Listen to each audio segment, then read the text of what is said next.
Les nouvelles, une présentation d'Accès Toyota de Rouyn-Noranda. C'est le concessionnaire avec la gamme de véhicules la plus diversifiée sur le marché, en plus d'être le leader des modèles hybrides dans la région.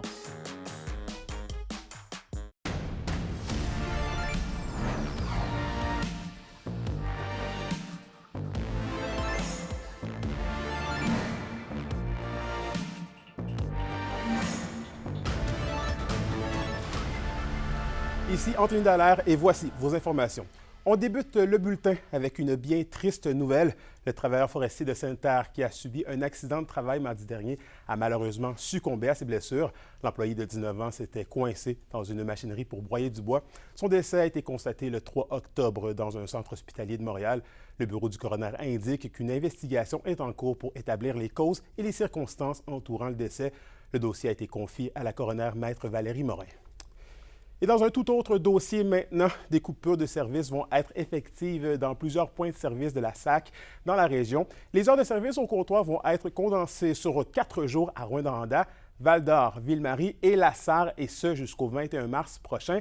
Et les gens de La Sarre et Val-d'Or vont devoir obligatoirement prendre un rendez-vous pour être servis à leur point de service. Qu'il y a des gens, quand même, des personnes d'un certain âge ou des personnes qui ne sont pas habiles avec les technologies numériques, d'avoir absolument à prendre un rendez-vous. Prendre un rendez-vous, c'est parfait, là. Tu arrives, tu attends 15 minutes, tu es servi. Mais de dire qu'au comptoir, ils ne serviront pas les gens qui n'auront pas pris de rendez-vous, pour moi, là, c'est quelque chose que je vais avoir envie de discuter encore. Parlons pompiers maintenant, alors que le gouvernement du Québec a remis hier la médaille pour acte méritoire à la directrice du service de sécurité incendie, de Nord-Métal, Doris Nollet. Une citation de reconnaissance a également été remise aux 19 membres du SSI et c'est en lien avec l'imposant feu de forêt de l'été 2023 qui a forcé l'évacuation de la municipalité et qui menaçait les infrastructures. Le ministre de la Sécurité publique, François Bonnardel, a tenu à souligner les efforts et le sang-froid des membres du service incendie dans des conditions extrêmes et inédites. Et passons à une nouvelle plutôt préoccupante maintenant, puisque la région pourrait connaître une diminution de sa population de 2,1 dans 30 ans en 2051 par rapport à 2021. L'Institut de la statistique du Québec a dévoilé aujourd'hui ses dernières tendances démographiques pour la population de la province. Notre population s'établirait donc en 2051 à 144 600 personnes, alors qu'elle était de 147 800 personnes en 2021. L'Abitibi-Témiscamingue serait donc la troisième région au Québec à connaître la plus forte décroissance après la Gaspésie et la Côte-Nord.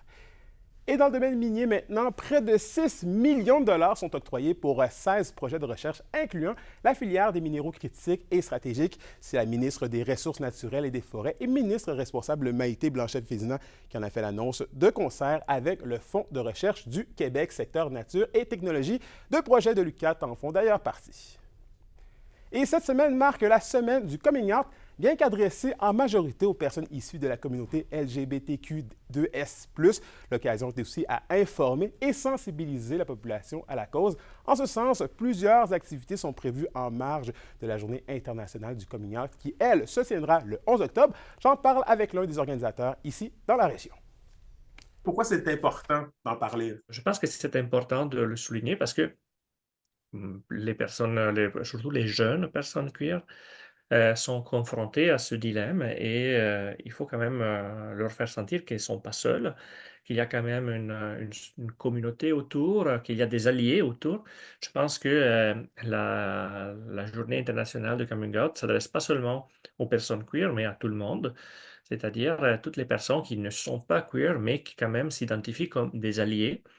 Donc, juste pour dire, soyez à l'écoute, faites attention parce que autour de vous, ça se peut qu'un jour, quelqu'un vous dise quelque chose de très personnel et profond et écoutez-le, ne le jugez pas et aidez-le à passer à travers ce moment. Je ne veux pas dire que c'est tous les coming out, ça se passe de façon dramatique, mais il y en a encore, malheureusement, hein, pas tous, mais il y en a encore. Mais même si ça se passe bien, on a toujours cette petite voix dans la tête qui nous dit, mais qu'est-ce que ça va arriver si ça va pas bien passer? Donc, juste faire comprendre aussi aux alliés que les personnes queer ne sont pas seules. Donc, il y a des activités prévues à Rouyn-Noranda. Je vais vous en parler tout de suite, mais il y a aussi des des événements au campus de Val-d'Or et même au campus de Montréal. Nous, à Rouyn-Noranda, on a prévu, on commence mardi soir avec une ciné-discussion animée par un professeur du département de création et nouveaux médias. Ensuite, jeudi, on va avoir plusieurs kiosques toute la journée à l'atrium de l'université. À midi, il y a un panel justement sur la thématique du coming out qui va être fait en direct à midi à l'atrium de l'université.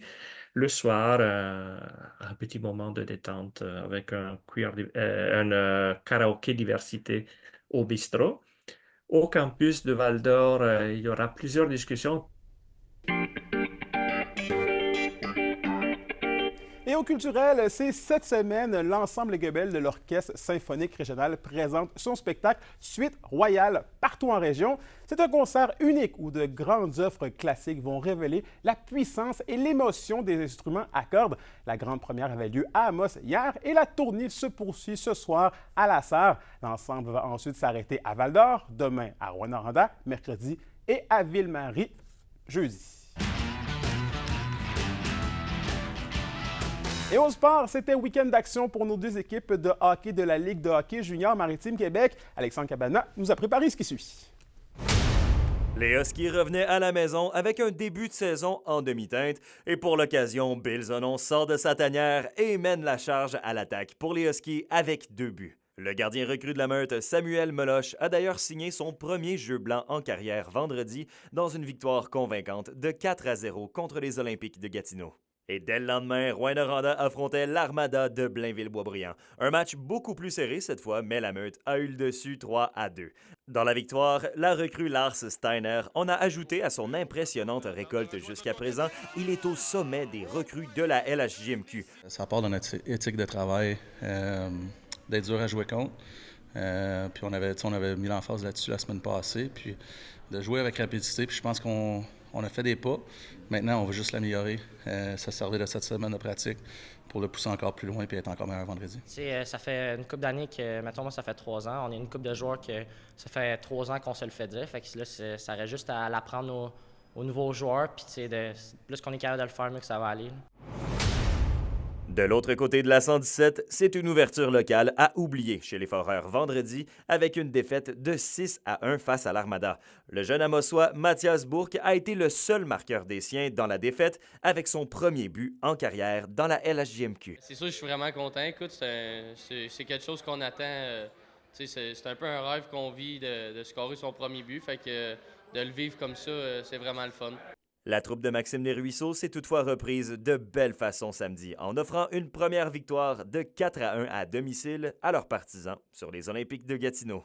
Puis, regarde, on avance comme groupe. On a un beau jeune groupe, mais c'est d'avancer tranquillement pas vite, d'être sur la même page tout le monde, dans nos concepts, dans notre manière de jouer. Puis, c'est d'aller chercher de la constance là-dedans. Donc, mais vraiment content, comme je te dis, là, ça a été quand même notre meilleur week-end là, depuis le début de la saison en fin de semaine. Puis, c'est le fun de travailler avec eux.